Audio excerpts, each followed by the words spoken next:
बिस्मिल्लाहिर्रहमानिर्रहीम। अस्सलाम वालेकुम नाज़रीन। रात गए एक बड़ी कार्रवाई डाली गई और वजीर आला पंजाब को डी नोटिफाई किया गया गवर्नर की जानिब से।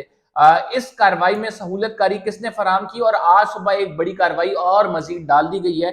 बिकॉज तहरीक इंसाफ ने जैसे ही अदालत से रुजू किया, अदालत ने 5 रुकनी बेंच बनाया और वो बेंच इस टाइम टूट चुका है। क्यों टूटा है और अदालत में क्या होने जा रहा है, आपको हम इस व्लॉग में बताएंगे। साथ आपको ये भी बताएंगे कि इस्लामाबाद में दहशतगर्दी का बड़ा वाकया काफी अरसे बाद और इंटेलिजेंस रिपोर्ट इस हवाले से क्या कह रही है। आइंदा आने वाले दिनों में ये आप जरूर सुनिएगा, बड़ा अहम है कि आइंदा आने वाले दिनों में आपने अपनी हिफाजत किस तरह से करनी है, कौन से इलाके और कौन से शहर जो है वो रेड अलर्ट पे हैं। इंटेलिजेंस रिपोर्ट इस हवाले से क्या कहती है। साथ हम आपको ये भी बताएंगे कि रेहाम खान ने तीसरी शादी कर ली है। जो तीसरी शादी की है वो कौन साहब है और उनका ताल्लुक कहाँ से है। रेहाम खान के क्या इस हवाले से जो उनसे गुफ्तगू हुई है प्राइवेटली, ये वो अभी मीडिया पे नहीं आए हैं, वो इस हवाले से क्या कहती हैं वो भी आपको बताएंगे। अगर आपने चैनल को सब्सक्राइब नहीं किया सब्सक्राइब कर लें, बेल का आइकन जरूर दबाएं, फेसबुक पे फॉलो करना ना भूलें। आज इस्लामाबाद में बहुत अफसोसनाक वाकया हुआ जब 18 किलो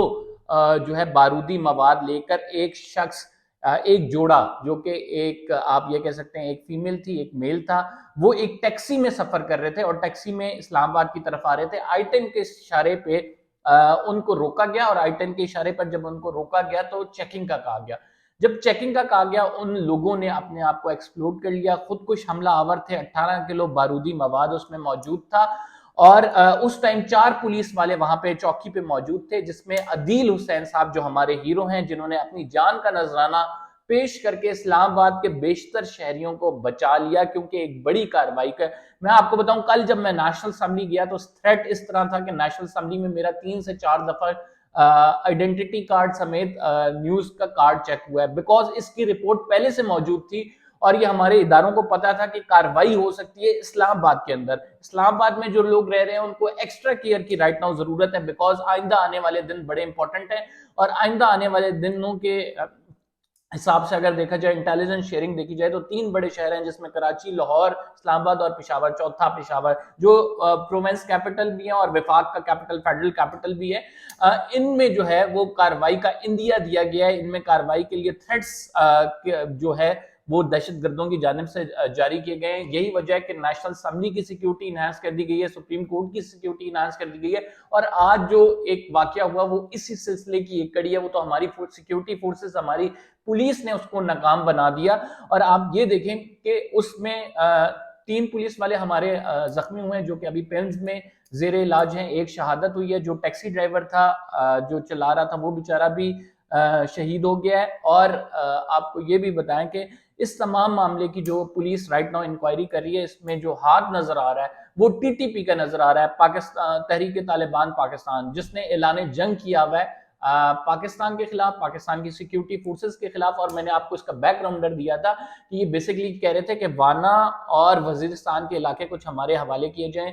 जब से तालिबान अफगानिस्तान में आए इन्होंने सवात के अंदर अपने आप को मजबूत किया है। इंटीरियर कमेटी की रिपोर्ट में ये बताया गया था कि जिस दौरान इनसे मुज़ाकरात चल रहे थे ये अपने आप को मुनज़्ज़म करके दोबारा से रीलॉन्चिंग फेज में एक आ रहे थे और वो आ गए हैं। मुज़ाकरात नाकाम हो गए, इन्होंने इलाके का कंट्रोल मांगा था, हमारी फोर्सेस ने नहीं दिया। वो मेरा वीलॉग मौजूद है, आप सुन सकते हैं।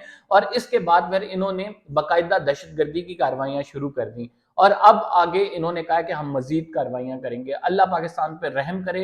हम अगली खबर पे मूव ऑन करते हैं और अगली खबर हमारी ये है कि जो जो कुछ हुआ है पंजाब में वो बड़ा सैड है और बड़ा अफसोसनाक है कि हमारे मुल्क में कैसी जमहूरियत है कि कलम की जुम्बिश से एक इलेक्टेड वजीर आला जो है गवर्नर की जानिब से हटा दिया गया, उसकी असम्बली डिसॉल्व कर दी गई। लेकिन इंटरेस्टिंगली 10 सीटों का वजीर आला अभी भी मौजूद है, यानी काफ लीग के वजीर आला जो है जब तक नए इंतखाबात नहीं हो जाते, यानी नया वजीर आला नहीं चूज हो जाता, तब तक वो अपनी एज अ सिटिंग, वो होता है ना एज अ एडहॉक या एज अ इंटरम सेटअप में वजीर आला रहेंगे, लेकिन जो काबीना है वो डिसॉल्व कर दी जाएगी।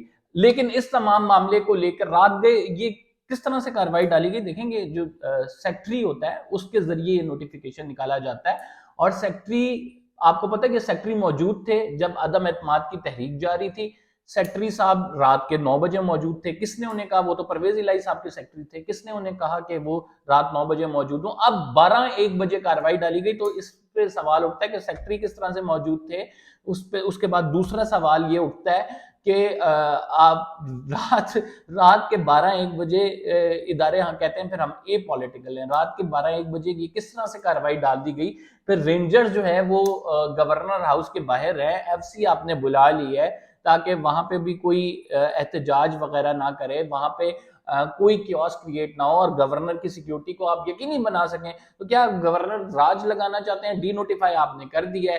ساتھ آپ نے عدالت میں, آپ کو بتاؤں عدالت میں جب یہ معاملہ گیا تحریک انصاف فوری طور پہ عدالت ایسے معاملے کو لے گئی اور عدالت کے چیف جسٹس نے جو درخواست تھی پرویز الہی صاحب کی اس پہ 5 رکنی بینچ کو تشکیل دیا, جس کی سربراہی جسٹس عابد عزیز شیخ کو دی گئی تھی.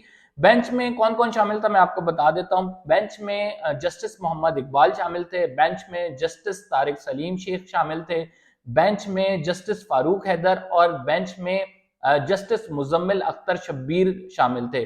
اچھا, لاہور ہائی کورٹ نے یہ بینچ تو تشکیل دے دیا لیکن فوراً تشکیل کے بعد یہ بینچ ٹوٹ گیا. تو یہ بینچ ٹوٹا کیوں میں آپ کو بتا دیتا ہوں. اس میں بینچ کے جو سربراہ ہیں جسٹس عابد عزیز نے کہا کہ ہم میں سے ایک جج جو ہیں اس بینچ کا جو حصہ ہیں ان میں سے جسٹس فاروق حیدر کافی جو ہیں وہ کیسز لے چکے ہیں چودھری پرویز الہی کے اور وہ ان کے وکیل رہ چکے ہیں. آج ہی اس کیس کی سماعت ہونی تھی, لارجر بینچ ترتیب دے دیا گیا تھا اور اس کے بعد یہ بینچ ٹوٹ گیا کیونکہ ایک جو جج صاحب تھے وہ پرویز الہی صاحب کے کیسز لے چکے ہیں. تو ایتھیکلی یہ رانگ تھا, ایتھیکلی یہ بنتا نہیں تھا کہ وہ ان کا کیس بھی سنیں, لہٰذا انہوں نے معذرت کر لی. اب پرویز الہی صاحب نے جو اپنی درخواست دی ہے اس میں کیا کہا ہے؟ پرویز الہی نے بذریعہ پرنسپل سیکرٹری اور چیف سیکرٹری گورنر کو فریق بنا کر درخواست میں موقف اختیار کیا کہ پرویز الہی کو اعتماد کے ووٹ کے لیے اجلاس بلانے کا کہا تھا. اسمبلی کا اجلاس پہلے چل رہا تھا, اس لیے اسپیکر نیا اجلاس نہیں بلا سکتا. لہٰذا درخواست میں کہا گیا کہ اجلاس کے اسپیکر نہ کہا گیا کہ اسپیکر کے اجلاس نہ بلانے پر پرویز الہی اور کابینہ کو ڈی نوٹیفائی کرنا جو ہے وہ بالکل غیر آئینی قدم ہے. یہ درخواست جو ہے وہ پرویز الہی کی جانب سے دی گئی ہے. بینچ ٹوٹا لیکن یہ نیا بینچ بھی بن گیا اور نیا بینچ آج ہی سماعت کرے گا. آج ہی دودھ کا دودھ پانی کا پانی ہو جائے گا کہ گورنر کی جانب سے. اچھا, گورنر نے کیا موقف اختیار کیا وہ بھی آپ کو بتا دیتے ہیں. گورنر نے یہ کہا ہے بیسیکلی کہ جو ہمارے وزیر اعلیٰ ہیں انہوں نے اعتماد کا ووٹ نہیں لیا. within 24 hours اعتماد کا ووٹ لینا ہوتا ہے لیکن انہوں نے نہیں لیا. ہم نے ان کو 36 گھنٹے دیے ہیں کہ یہ اعتماد کا ووٹ لے لیں لیکن انہوں نے نہیں لیا. وہ دوسری جانب کہتے ہیں کہ آلریڈی جب سیشن میں ہو تو اعتماد کا ووٹ نہیں لے سکتے. رولز آف پروسیجر یہ کہتے ہیں اور رول آف پروسیجر واقعی یہ کہتے ہیں کہ جب آلریڈی اسمبلی سیشن میں ہو تو الگ سے اجلاس بلانے کا گورنر نہیں کہہ سکتا. جب وہ اجلاس ختم ہوگا نیا اجلاس بلایا جائے گا اور پھر اعتماد کا ووٹ لینے کا کہا جائے گا. لہٰذا یہ معاملہ اب عدالت ڈیسائیڈ کرے گی کہ کون اس میں ٹھیک ہے کون غلط ہے, ڈی نوٹیفائی کیا جا سکتا ہے پرویز الہی صاحب کو یا نہیں. اور میری اپنی جسٹ یہ ہے کہ یہ جو ہے معاملہ تحریک انصاف کے حق میں جائے گا. ڈی نوٹیفائی جو کیا گیا یہ غلط کیا گیا, غیر آئینی کیا گیا اور غیر قانونی کیا گیا کیونکہ اجلاس آلریڈی جو ہے وہ اس میں. لیکن اس کے ساتھ دس would be followed by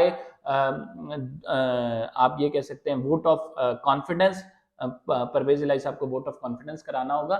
اس کے ساتھ ایک اور امپورٹنٹ ڈیولپمنٹ بھی ہوئی ہے. پرویز الہی صاحب کے خلاف جو نو کانفیڈنس کی موشن تھی وہ واپس لے لی گئی ہے کیونکہ ان کو تو ڈی نوٹیفائی کر دیا. البتہ اسپیکر اور ڈپٹی اسپیکر کے خلاف نو کانفیڈنس موشن جو پی ڈی ایم کی ہے وہ وہاں پہ موجود ہے. ریحام خان صاحبہ جو ہے تیسری شادی میں تیسری دفعہ وہ منسلک ہو چکی ہیں اپنے.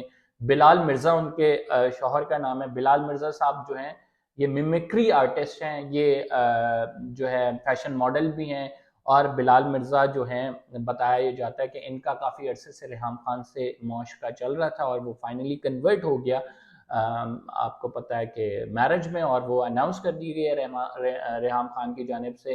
اللہ ان کو اچھی زندگی آگے نصیب کرے اور وہ ان کا یہ بندھن چلتا رہے کیونکہ جو پاس ہسٹری ہے ریحام خان کی وہ یہ بتاتی ہے کہ وہ کنسسٹنٹ نہیں رہی ہیں, چاہے وہ عمران خان کی بات ہو چاہے ان سے پہلے ہسبینڈ کی بات ہو. البتہ this is a private affair, we want talk about it, اور ہم جی وہ کسی کی پرائیویٹ لائف آپ کو پتہ ہے ڈسکس نہیں کرتے ہیں اور زیادہ کرنی بھی نہیں چاہیے. تو یہی ہے کہ بلال مرزا صاحب اور ریحام خان صاحبہ کو بہت بہت ہماری طرف سے مبارک ہو. فی الحال کے لیے اتنا ہی. کم ویسے دی کو اجازت دیجیے، انشاءاللہ اگلے ولاگ میں ملاقات ہوگی. اللہ حافظ.